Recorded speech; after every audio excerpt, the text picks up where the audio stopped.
Halo adik-adik kelas 12, bagaimana kabar kalian? Semoga masih semangat dan berada dalam keadaan sehat ya. Nah, kali ini kita akan membahas masih mengenai reproduksi sel, pembelahan sel, lebih tepatnya meiosis atau pembelahan reduksi, serta bagaimana nih perbedaan mitosis dengan meiosis. Nah, langsung saja ya adik-adik, kita lihat di sini. Kita lihat dulu meiosis. Pembelahan meiosis disebut dengan pembelahan reduksi. Mengapa demikian? Karena terjadi pengurangan jumlah kromosom induk menjadi setengah kromosom untuk anaknya ya. Jadi jumlah kromosom induk kalau 2N, nah nanti anaknya akan jumlah kromosomnya setengah dari induk berarti menjadi N, haploid. Kalau ini diploid. Nah, meiosis berlangsung 2 kali di mana nanti akan dihasilkan sel anak sejumlah 4, di mana anak itu nanti sifat selnya tidak sama dengan sifat induk. Mengapa nanti? Karena di sana terjadi pindah silang, kemudian ini menyebabkan sel anak itu tidak sama persis dengan sifat induk. Nah, terjadi di mana? Pembelahan meiosis terjadi di sel-sel kelamin adik-adik ya. Apa tujuan dari meiosis itu sendiri? Nah, ini dia, agar generasi berikutnya, nanti anaknya dari suatu individu ya, bukan sel, memiliki jumlah kromosom yang tepat. Jadi kalau ada anak ayam, ini nanti memiliki jumlah kromosom yang sama dengan jumlah kromosom induk ayam. Oke, karena tadi sudah terjadi reduksi kromosom sehingga ketika nanti gamet jantan bertemu dengan gamet betina setengah, haploid ketemu haploid menjadi diploid, karena individu itu adalah diploid kromosomnya ya, untuk sel tubuh. Sekarang kita lihat tahapan masing-masingnya. Nah, kita lihat dulu secara garis besar, secara umum meiosis 1 ini ada di sini, dari profase pertama. Ini agak sedikit diperjelas ya adik-adik ya, sebenarnya sama saja profase, kemudian nanti metafase, anafase, dan telofase. Selanjutnya baru nanti lanjut dengan profase kedua, metafase kedua, anafase 2, telofase 2. Nah, ini dia meiosis pertama, kalau kita lihat di sini ada bagian yang sepertinya kromosomnya mendekat, kemudian saling bertukar segmen sehingga kalau kita lihat di sini adik-adik ya, ada yang berwarna hijau, ada yang berwarna merah. Begitu juga dengan ini, ketika nanti anafase, kromosomnya ini saling berjauhan. Nah, sekarang kita lihat pada profasenya. Pada profase pertama, di sini ada tahapan lagi adik-adik. Ada yang disebut dengan pertama leptoten, kemudian zigoten, pakiten, diploten, dan terakhir diakinesis. Apa yang terjadi pada tahapan tersebut? Kita lihat kalau pada liptoten, ini yang terjadi adalah benang-benang kromatin itu memendek. Kita tahu pada telofase biasanya kromosom itu akan menipis kemudian memanjang ya adik-adik. Nah, kemudian pada profase akan kembali memendek kemudian menebal. Nah, ini terjadi pada liptoten di sini ya. Memendek, menebal, membentuk kromosom. Nah, selanjutnya pada fase ini zigoten ya, ini secara nanti agar kalian mudah mengingat, lazy, padip, dik. Oke, nah pada fase zigoten, kromosom yang tadi sudah terbentuk, memendek, menebal, ini akan saling berpasangan, kromosom homolog ya. Kromosom homolog itu kromosom yang sama bentuk, sama fungsinya adik-adik ya.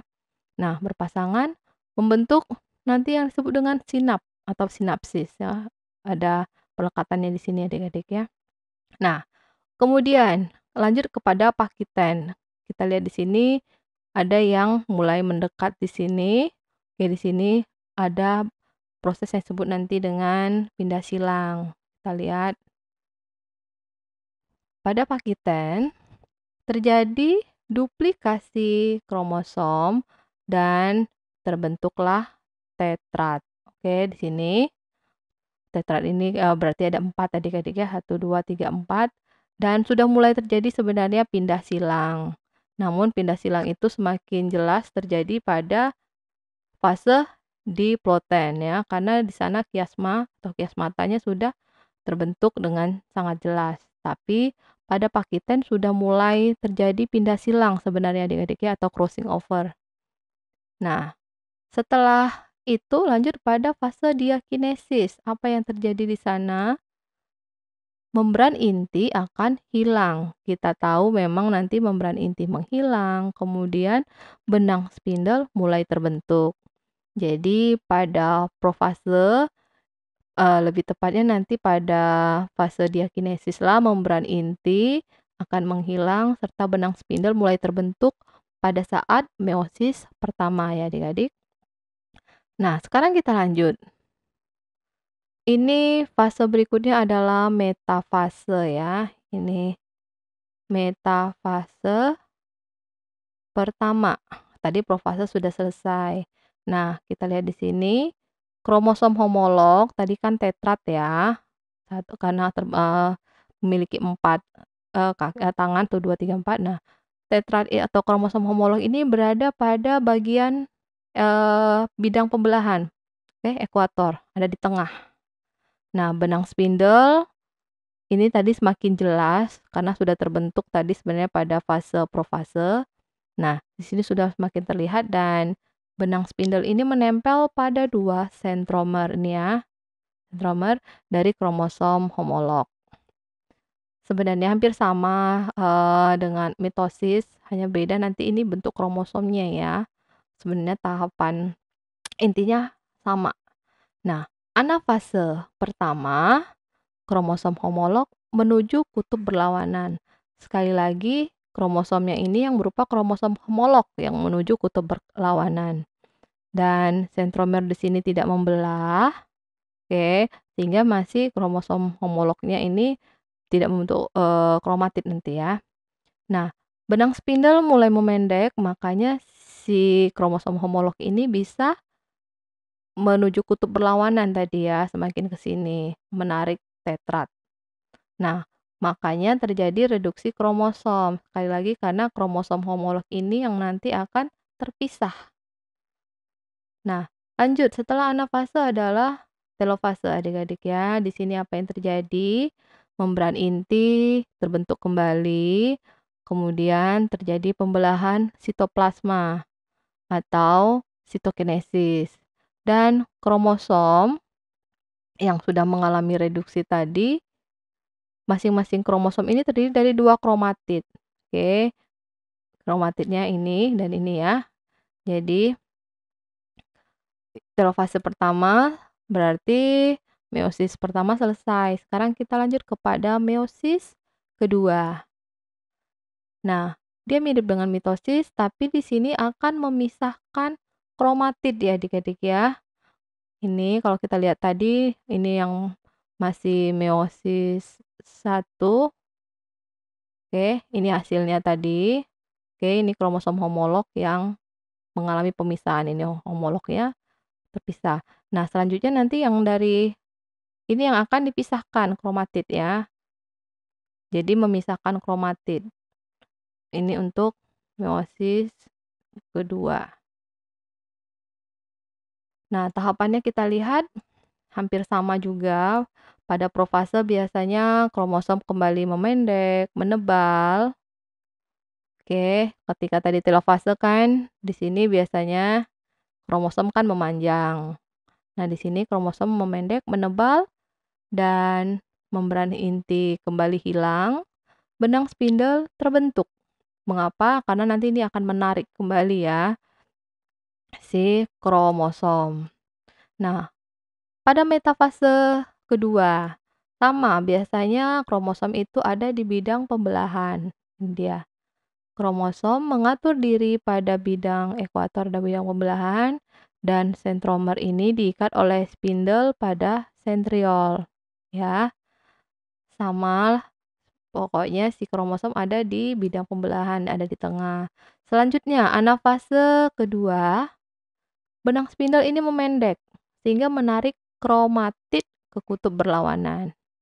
Oke, jadi dia akan memisahkan tadi si kromatid tadi, kromosom homolog tadi. Oke, ini dia. Dan pada saat fase terakhir telofase, benang spindelnya menghilang, membran inti terbentuk, lalu terjadi sitokinesis dan dihasilkan 4 sel anak yang haploid. Jadi ini bersifat haploid masing-masingnya. Ada 4 sel anak. Nah, jadi bagaimana perbedaan mitosis dan meiosis? Oke, kita lihat yang pertama, mitosis itu sekali tahapan, tidak ada tuh mitosis 1, mitosis kedua, yang ada hanyalah meiosis pertama, meiosis kedua, karena meiosis ada 2 tahapan. Kemudian, jumlah sel anak pada mitosis yang dihasilkan adalah 2, sementara pada meiosis jumlah sel anak yang dihasilkan adalah 4. Dan sel anak itu sifatnya sama dengan sel induk, sifat sel induk pada proses pembelahan mitosis ya hasilnya. Sementara hasil dari pembelahan meiosis, sifat sel anak itu berbeda dengan sel induk tadi karena terjadi pindah silang ya adik-adik. Nah, jumlah kromosom anak itu sama dengan jumlah kromosom induk. Sementara pada meiosis terjadi reduksi kromosom. Jadi, jumlah kromosom anak itu setengah dari jumlah kromosom induk ya. Jadi, kalau induk 2N, anaknya adalah N. Kemudian, perbedaan lainnya, sel anak hasil dari pembelahan mitosis dapat mengalami mitosis kembali. Sementara kalau pada meiosis, sel anak tadi yang hasil dari pembelahan meiosis, dia tidak akan mengalami pembelahan meiosis lagi ya adik-adik. Dan perbedaan berikutnya, jika sel somatis yang akan melakukan pembelahan mitosis, pembelahan meiosis hanya dilakukan oleh sel-sel gamet ya, sel kelamin. Kemudian, tadi tujuan dari mitosis memang untuk memisahkan nanti sister kromatid, sementara meiosis pertama itu memisahkan kromosom homolog, sementara meiosis kedua memisahkan kromatid. Oke. Dan tadi kalau kita ingat tujuan utama dari mitosis adalah untuk pertumbuhan, perkembangan bagi tanaman itu atau bagi organisme makhluk hidup. Sementara kalau meiosis tadi ya untuk mempertahankan kelestarian eh, generasinya memiliki kromosom yang sama ya dengan induknya. Kemudian kromosom tidak akan berpasangan, jadi tidak terbentuk kromosom homolog, tidak terjadi pindah silang, tidak terjadi kiasmata kalau pada mitosis. Sementara kalau pada meiosis terjadi kromosom homolog itu saling berpasangan, kemudian terjadi pindah silang dan terjadi juga kiasmata ya ketika pindah silang tadi. Ada suatu struktur di mana pindah silang itu terjadi yang disebut dengan kiasmata, kiasma. Oke adik-adik, sekian dulu materi kita mengenai mitosis, perbedaan mitosis dengan meiosis dan proses meiosis itu sendiri sudah kita bahas satu persatu. Semoga kalian paham dan kalau masih ada yang mau ditanyakan silakan saja tulis pertanyaan kalian pada kolom komentar dan kita bertemu pada materi selanjutnya ya. Salam.